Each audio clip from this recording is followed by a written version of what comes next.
Thomas and the fireworks display. It was a beautiful day on the island of Sodor. All the engines were excited. It was Harvest Festival and there were lots of prize animals and crops to take to the market. But most exciting of all was the Fat Controller's fireworks display. On the morning of the festival, the Fat Controller arrived at Tidmouth's sheds. "Thomas, I need you to move the goods around the shunting yard," said the Fat Controller. "And James, you are to collect the fireworks from the depot."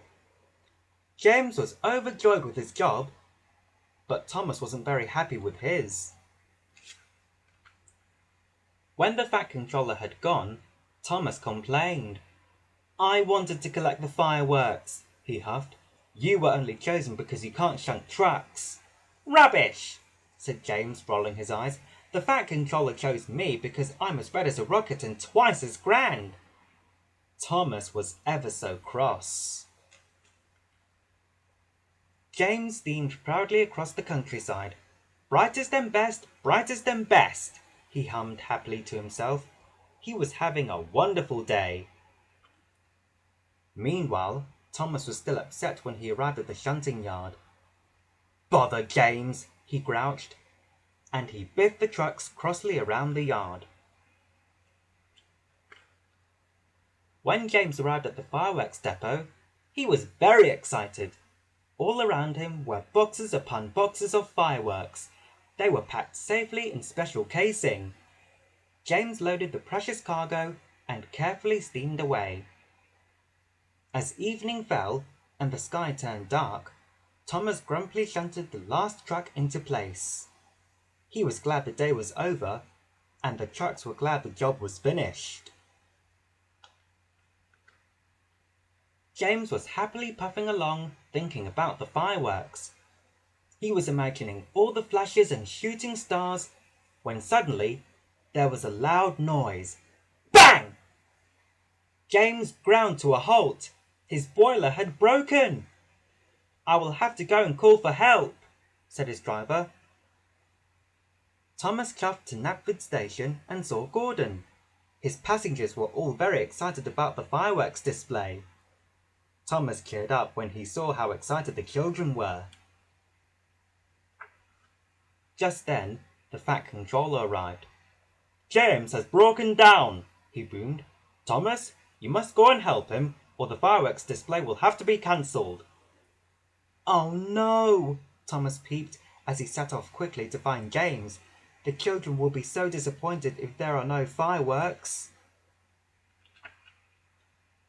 Thomas puffed across the countryside and eventually he found James broken down on the track.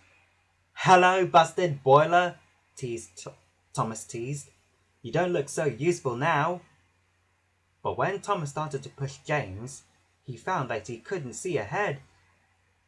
"You will have to look out for me," Thomas told James.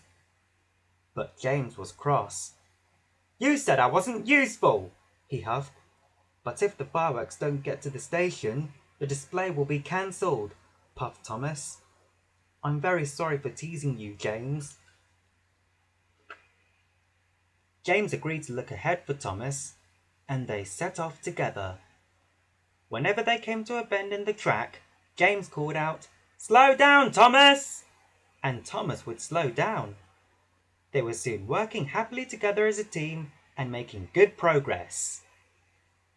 Meanwhile at Knapford Station, the Fat Controller checked his watch.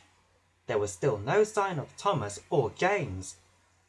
"It's getting very late," he said. "It's almost the children's bedtime."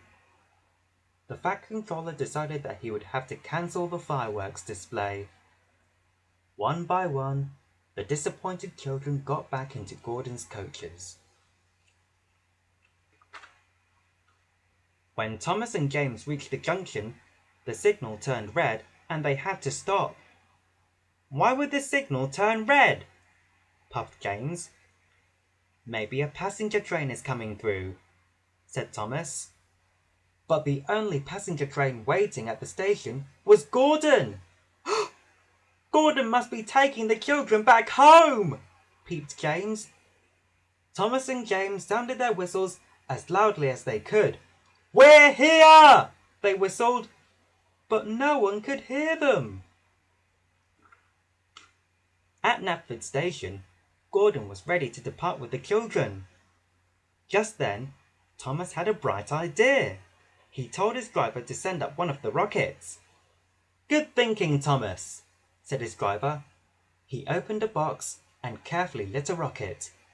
He stood well back as the rocket whooshed into the sky and burst into hundreds of twinkling stars. "Look, it's a sparkling dragon," spotted the Fat Controller. "It must be Thomas and James." He ordered Gordon to stop. The fireworks display was back on. The signal at the junction soon turned green, and Thomas and James chopped towards the station. "Well done, Thomas," said his driver. "I think the rocket alarm worked." Soon James and Thomas were pulling into Knapford Station. The children were overjoyed as Thomas and James